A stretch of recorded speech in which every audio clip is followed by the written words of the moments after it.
one spins me around. I'm not sure, as far as rodents, that might be animal control that we look to see if, or some kind of extermination, if that was a problem, but that's not something that we could answer from a planning standpoint, but we could direct them to talk to animal control and see what could be done. Okay, so as far as you know, there's probably not a program that the city is engaged in to exterminate rodents then, not that you're aware of? That I know of. Okay, and then if you have any questions regarding rodents or any sightings, then you should contact Animal Parks or Animal Services. Animal control. Animal Control Services. They're with the police department. Okay, and the police department. All right, and the third question was regarding the second fire station on the North Fire Station. Since 1200 North will be a cul-de-sac, or the belief is that it will be a cul-de-sac. If it does change to a cul-de-sac, would it change the fire station location, and will it require a rezoning as well in the future because of that? So I don't know that plans have been finalized on what will happen with 1200 North. There's a possibility it could be cul-de-sac on either end, but of course there would be access provided at some point one way or the other. But again, I don't think that has been determined specifically. The plans for the widening of Mountain View Corridor have not been finalized. So yeah, that's a good question. Not sure there's an answer to that, but as far as rezoning, I mean, if the city decided that that's not a good location, then yeah, whoever might want to use it for something would have to go through a rezone. It's currently general planned for both a mix of institutional and, let's see, what was it? Developed open space. So if they were wanting to use it for anything other than developed open space, in other words, a park of some sort, if they wanted to use it for residential, then regardless of what happens to 1200 North, that would be a process that would need to occur. Okay, so right now, not entirely sure yet if it is going to be a cul-de-sac. There are some other options that UDOT may be considering, and I'm just summarizing. Sure. And then, but there is, of course, a general land use, map and master plan, and so if a property owner, or somebody wants to do something other than what's already on the plan, then they have to go through the normal process like we've done today, Right. where they have to apply for a rezone. So Yes. it's not necessarily anything that the city is forcing or requiring anybody. It just depends on what the applicant wants to do, or the property owner. And then again, if you have any questions or any clarifications, because we went through it pretty quickly, welcome you to contact the city staff and get any of your questions answered. All right, thank you for that, those comments, and thank you for the answers there. So what we'll do is, let's see, what were we doing? Okay, that was a public. All right, so that was we closed the public hearing, and now I'd like to, since this is a city initiated, so I'd like to open it up to the commissioners. I've got mine on. Yeah, Commissioner Mangum, yep. Thank you. You very briefly talked about the benefits of this change in the zone. Maybe you can go into a little more detail, but also, are we losing any benefits by changing the zone here? No, to have developed open space or residential zoning on a park or a public facility is already pretty limited in what can happen on that park space or that facility space. So this is just adding additional opportunities through that type of designation. Again, when it came up at Patriot Park, it was because we needed a temporary trailer for offices for the recreation program, and then looking at other potential uses that I know Patriot Park is being looked at. Once the expansion of that occurs, that will be the more likely place for city celebrations, and so to have the opportunity for some limited commercial in that area, either in a city facility or outside of it, and then of course with the marinas, looking at recreational rentals and sales and small retail or food outlets, has been looked at as a positive thing for marinas. Yeah, thank you. Is that it? Okay. Any other commissioner comments or questions? Oh, yeah, Commissioner Wilden, Yeah, thank you. Excellent. This is exciting. I noticed that some of the ancillary uses could include takeout restaurants, retail shop, quite a large range, but all small. So what is in place to make sure that that's done properly, that those are allowed? I mean, we're opening this up to parks to have a lot more Right. usage. That makes me a little nervous. Right, so these are city-owned properties, and we would go through a site plan for any developments that would occur there, so the city would have its own special purview over how to create a situation that's going to work well for that. So it's not like we're going to be negotiating with a developer or whatever. Well, these are seen as being very small and limited type opportunities, but, having a small deli or, just those categories for uses are pretty broad. And when you think of them in some locations, they can be big operations, whereas what we're anticipating is it might just be a hot dog stand or, something to that nature that fits in other words, ancillary. It is not the main use of that property. It's going to be a smaller subsidiary type of a use. So what would be the approval process? Really concise. A site plan, Just a site plan? yes, and that would come forward to Planning Commission. Okay. And so the opportunity to build it would be, I mean, if the commission felt that that's probably not the best place for that, then they could recommend this to Sure. be turned down to the city council. Sure. Gotcha. Now, once the initial site plan is approved, it is a permitted use, and so that may be something that would just have to be reviewed on a staff level just to make sure that it still fits the idea of ancillary and such. Okay, thank you. Anything else, commissioners? Okay, I have a question. So with the six locations that you're proposing, does it impact, would the zone change impact any of the property owners? Or is it all city-owned? It's all city-owned. It's all, okay, so it won't affect anybody then, any private citizens, residents. And then on page 4 of the staff packet, there's a highlighted date on paragraph 4. It says June, okay, let me read this. The application will be reviewed by the Planning Commission and receive a recommendation prior to review by the City Council. The application was received on June 2nd, 2022, and upon completion of review, July 18th, 2022, was the soonest available Planning Commission meeting. So is that referring to this is the first time you've... Yeah, the years. highlighting probably should have been taken out, but it was just, we could have underlined it or bolded it just to make sure that the applicant and the city was aware, the city is the applicant, that we are aware of what our process and dates are. So it really was 2022? Does it say 22? Yeah, that's why. That's why it was highlighted. It needed to be corrected. Okay, so that... 24. Okay. All right, so I was wondering if we waited 2 years to do this, but, okay. Okay, so it's so just a correction then, it should be 2024 for both dates. All right, thank you for that. And I think that's all I had.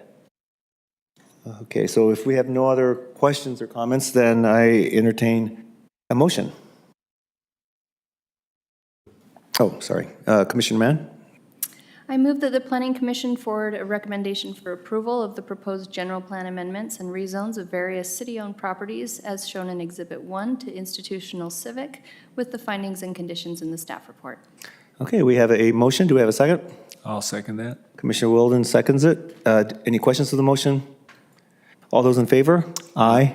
Any opposed? Okay, passes unanimously. Thank you.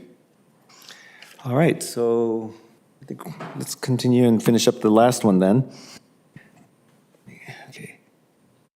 So the next item on the public hearing list is the general plan amendment from rural residential to natural open space for BLM land, Utah County, parcel 59:004:003, city initiated.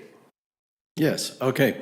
So a couple years ago, we did our general plan update, and we also, in that time frame or within that era, did an approval or a preparation of our policy plan, and that included areas outside of our current city boundaries. And with that, making that a part of the general plan, we can assign land use designations to properties that are within our annexation area, but not within the current boundaries of the city. So what we did initially, and in the circled area here up in the mountains, we looked at properties that were adjacent to some rural residential zoning. And maybe I'll skip ahead to show a close-up there. This area, the areas or the properties above the red line are properties that are currently in the city and have designations for land use as shown. But we looked at those and thought, because of the topography, we're trying to find what possibly could be developed along the mountainsides. And so we looked at the topography and we added in rural residential into some of these little canyon areas that were a little flatter or not as steep as some of the others adjacent to. So a rural residential designation was assigned to these canyon areas. Following that, looking at some service capabilities and service plans of the city, how to provide utilities and infrastructure in that general area within the city, it was pointed out that, hey, we have not planned for extending services into these canyon areas, even though they might otherwise be deemed developable. Right now, it's not in the city's service plan. So that would mean it's better to put it back to a natural open space designation. So we followed property lines there. We're also matching up on the east end, a property line that goes north of there. We needed to find a place somewhere that made sense, so we're just making it align with other property lines. So it's approximately 80 acres. Currently, there is no discussion or that we're aware of anyone looking to develop that any time in the future. So it's just better for us to change our general plan and put that back to natural open space. Okay, thank you for that. This is a public meeting, so I'm going to open it up to the public. If any members of the public would like to make any comments, please come up to the podium. Okay, since it doesn't look like there are any comments, we're going to close the public hearing and open it up to the commissioners. Any comments? Okay, we'll start with Commissioner Wilden.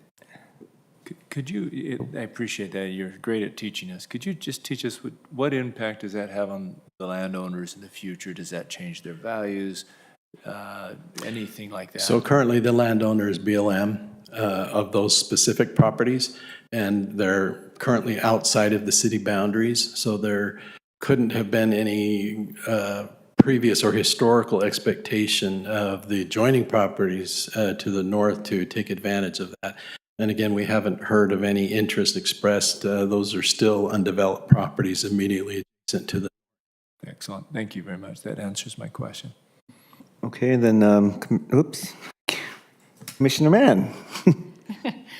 I'm just curious, would this create any additional obstacles? So if this were to pass in the future when, you know, the city has grown and our capacity to provide utilities has expanded, would it create additional obstacles for developers to come back and try to take back that land to be able to develop it for rural residents? I don't see it as an obstacle because, first of all, since it's not currently annexed in the city, that would be their first step, is to request annexation. When a property is approved for annexation, a zoning is assigned at that time. So a determination could be made based on studies or whatever that if they wanted to, they could say, look, this is how we will extend the line into this area. And with that, it's just a part of their annexation request. So a process they would have to go through anyway and just show how they would service the property. Okay, thank you very much. Okay, and then Commissioner Mangum. Thank you. Can you just give me an idea of about where this is? Oh, yeah. So I briefly showed here. So you see the lake on the right side of the map. Then you've got Eagle Mountain surrounding us on the left side. Pony Express is kind of going right through the middle above there. Got it. So just right on the mountain slopes. All right. Thank you. Any other comments or questions from the commissioners? Okay, I don't have any comments today on this topic. So I will entertain a motion. Oh, I keep forgetting to turn them all on, sorry. Okay, I move that the Planning Commission forward a recommendation for approval of the proposed general plan amendment and rezone of various city-owned properties as shown in Exhibit 1 to institutional civic. I think I'm reading the wrong one. Well, we already approved that. Go ahead.